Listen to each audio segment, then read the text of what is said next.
1. aprīlis. Bet vakarā nāca kāds bagāts cilvēks no Arimatijas vārdā Jāzeps, kas arī bija kļuvis par Jēzus mācekli. Un Jāzeps ņēma miesas, ietina tās tīrā audeklā un ielika tās savā jaunajā kapā, ko viņš bija izcirtis klintī. Mateja 27, no 57 līdz 60. Kāds savāds cilvēks ir šis Jāzeps. Viņš dzīvoja ar nāvi un netika no nāves vaļā.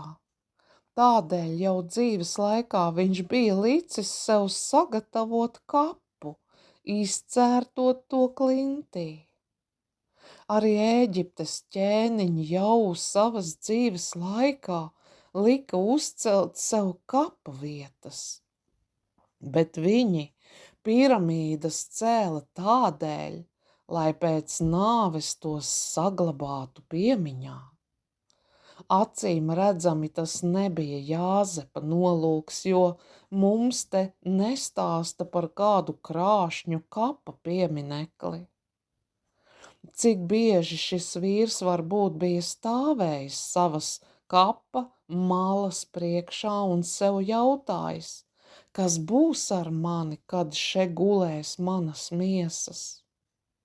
Mūsdienu paviršais cilvēks rīkojas tā, it kā viņš dzīvotu mūžīgi. Kas rēķinās ar nāvi un jūt tās tuvumu? Tas gūst jaunu skatu uz šīs pasaules iznīcīgajām lietām. Tā bija ar Jāzepu, un tas viņu dzina pie Jēzus. Jāzeps turējās pie sava kapa, bet Jēzum viņš to novēlēja labprāt. Tā viņa kaps kļuva par dzīvības pieminekli. No tā Jēzus augšām cēlās no mirušiem.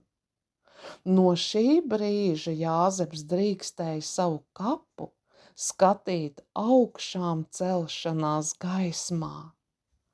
Un mēs, arī mēs drīkstam tā uzlūkot savus kapus. Pie kapiem stāvēdami mēs drīkstam ticībā dziedāt. Jēzus dzīvo, tādēļ spēkā ir vārdi. Kā var atstāt pasaki galva savu locekli? Tagad kaps nav gala vārds. Mēs tiksim uzmodināti no mirušajiem. Kaut arī šī patiesība dažam labam liktos draudoša. Jēzus mācekļi priecājas par to. Kungs Jēzu, dzīvības valdniek, tu nepametīsi manu dvēseli kapā.